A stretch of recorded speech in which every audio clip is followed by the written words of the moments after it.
Hi hello everyone, welcome to our channel. Karthika Puranam మొదటి రోజు పారాయణం గురించి ఈ వీడియో ద్వారా తెలుసుకుందాం. కార్తీక పురాణం మొదటి అధ్యాయం.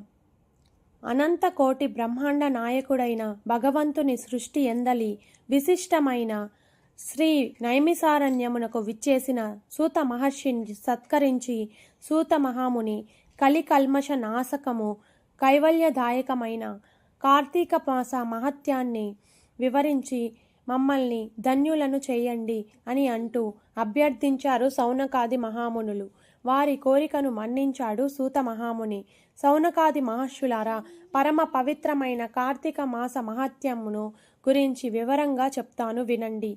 మా గురుదేవులైన వేదవ్యాస మహర్షుల వారు ఈ కార్తీక పురాణ మహత్యాన్ని అష్టాదశ పురాణాలలోని స్కాంద పద్మ పురాణాలలో రెండింటిలోనూ చెప్పి ఉన్నారు. బ్రహ్మర్షి శ్రీ వశిష్ఠ మహర్షిచే రాజర్షి అయిన జనకునకు ఈ కార్తీక మహత్యాన్ని గురించి సవివరంగా చెప్పబడింది. మన అదృష్టం వలన నేటి నుంచి కార్తీక మాసం ప్రారంభమైంది కనుక ప్రతిరోజు నిత్య పారాయణగా ఈ మాసమంతా కార్తీక పురాణ శ్రవణం చేసుకుందాం. స్కాంద పురాణం మందలి వశిష్ఠ ప్రోక్తమైన కార్తీక మహత్యం గురించి చెప్తాను, శ్రద్ధగా వినండి అంటూ స్కాంద పురాణంలోని కార్తీక మహత్యాన్ని గురించి సూతుడు చెప్పసాగాడు. పూర్వకాలంలో ఒకసారి సిద్ధాశ్రమంలో జరుగుతున్న యాగానికి అవసరమైన ద్రవ్యాలను స్వీకరించడానికి జనక మహారాజు దగ్గరకు వెళ్ళాడు వశిష్ఠ మహర్షి. అచట సకల మర్యాదలను స్వీకరించి తన రాకకు కారణాన్ని గురించి జనక మహారాజుతో చెప్పాడు. అందుకు జనక మహారాజు ఆనందంగా అంగీకరించాడు. బ్రహ్మర్షి, మీ యొక్క యాగానికి ఎంత ద్రవ్యం కావాలన్నా నిరభ్యంతరంగా ఇస్తాను. సర్వ పాపహరమైన కార్తీక మాసం అత్యంత మహిమ గలదని, సమస్త ధర్మాల కన్నా శ్రేష్టమైనదని చెబుతుంటారు. అసలు ఆ మాసానికి అంత ప్రాముఖ్యత ఎలా వచ్చింది? కార్తీక వ్రతం ఉత్కృష్ట ధర్మం ఏ విధంగా అయిందో చెప్పండి మహర్షి అని అంటూ జనకుడు ప్రార్థించాడు. అందుకు సంతసించిన వశిష్ఠుల వారు మందహాసం చేస్తూ ఈ విధంగా తెలుపసాగారు. జనక మహారాజా, పూర్వజన్మలో ఎంతో పుణ్యం చేసుకుంటేనే సర్వసిద్ధి కలిగిన మీలాంటి వారికి మాత్రమే కార్తీక మహాత్యం వినాలనే కోరిక కలుగుతుంది. ఓ రాజా, కార్తీక మాసంలో సూర్యుడు తులా సంక్రమణంలో ఉండగా నిష్ఠతో ఆచరించే స్నాన దాన జప పూజాదులన్నీ విశేషమైన ఫలితాలను ఇస్తాయి. తులా సంక్రమణం నుంచి కానీ లేదా శుద్ధ పాడ్యమి నుంచి కానీ ఈ వ్రతాన్ని ప్రారంభించాలి. ముందుగా గణేష ప్రార్థనతో వ్రతం మొదలు పెట్టాలి.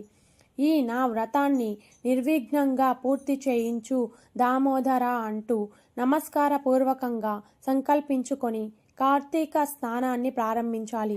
కార్తీక మాసం మొత్తం సూర్యోదయ వేళ నదిలో స్నానం చేస్తే ఎంతో పుణ్యం వస్తుంది. సూర్యుడు తులారాశిలో ప్రవేశించగానే గంగా నది ద్రవ రూపంలో ధరించి సమస్త నదీ జలాలలో చేరుతుంది. విష్ణుమూర్తి పాదాలలో నుంచి పుట్టింది గంగా. గాన వాపి కూప తటాకాది సకల జలాలలో కూడా విష్ణుమూర్తి వ్యాపించి ఉన్నాడు. బ్రాహ్మణుడైన ప్రతి ఒక్కడు కార్తీక మాసంలో నదికి వెళ్ళి హరిధ్యానంలో కాళ్ళు చేతులు కడుక్కొని ఆచమించి శుద్ధాత్ముడై మంత్రయుక్తంగా మొలలోతు నీటిలో నిలబడి స్నానం చేయాలి. అనంతరం దేవతలకు, ఋషులకు, పితరులకు తర్పణాలు వదలాలి. తర్వాత ఆగమర్షణ మంత్రజపంతో బొటన వేలి కొనతో నీటిని కెలికి 3 దోసిళ్ళు నీళ్లును గట్టు మీదకు చిమ్మాలి. తీరం చేరిన తరువాత కట్టుబొట్టు కొనలని పిండాలను ఒళ్ళు తుడుచుకొని మడి వస్త్రాలను కట్టుకొని హరినామ స్మరణ చేయాలి. గోపీచందనంతో ఊర్ధ్వపుండాలను ధరించి సంధ్యావందనాన్ని గాయత్రి జపాన్ని ఆచరించాలి. తర్వాత బ్రహ్మయజ్ఞాన్ని ఆచరించి శంఖ చక్రధారి అయిన విష్ణుమూర్తిని సాలగ్రామమునందు భక్తిగా షోడశోపచారాలతో పూజించాలి. పిమ్మట ఇంటికి చేరి దైవతార్చన చేయాలి. పూజ ముగిసిన తరువాత భోజనం చేసిన తదుపరి పునః పురాణ కాలక్షేపం చేయాలి. సాయంత్రపు వేళ ఎలాంటి పనులున్నా, వ్యాపార లావాదేవీలు ఉన్నా వాటిని విరమించుకుని వైష్ణవాలయంలో యథాశక్తిన దీపాలను పెట్టి స్వామిని ఆరాధించి భక్ష్య భోజన నైవేద్యాలను నివేదించి భగవంతుని స్తుతించి నమస్కరించుకోవాలి. ఇలా కార్తీక మాసం మొత్తం ప్రతిరోజు ఈ విధంగా వ్రతాన్ని చేయాలి. ఈ విధంగా వ్రతాన్ని చేసిన వారు పునరావృతి రహితమైన వైకుంఠాన్ని చేరుతారు. పూర్వ జన్మలో చేసిన పాపాలతో పాటుగా ఈ జన్మలోని పాపాలు కూడా కార్తీక మాస వ్రతం వలన హరించుకుపోతాయి. ఎవరైనా, ఏ కులం వారైనా, ఏ మతం వారైనా వర్ణ లింగ భేద రహితంగా ఈ వ్రతాన్ని ఆచరించవచ్చు.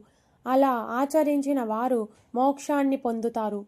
జనక మహారాజా తనకు తానుగా ఈ వ్రతాన్ని ఆచరించలేకపోతే ఇతరులు ఈ వ్రతం చేస్తూ ఉండగా భక్తి శ్రద్ధలతో చూసిన, ఆలకించిన విష్ణువు యొక్క కృప లభిస్తుంది అని వివరించాడు వశిష్ఠ మహర్షి. ఇంతటితో మొదటి రోజు పారాయణం సమాప్తం. సర్వేజన సుఖినో భవంతు. ఈ వీడియో కనుక మీకు నచ్చినట్లయితే లైక్ చేసి అలాగే షేర్ చేయండి. మరిన్ని ఇంట్రెస్టింగ్ వీడియోల కోసం నా ఛానల్ని సబ్స్క్రైబ్ చేసుకోండి. Thank you for watching.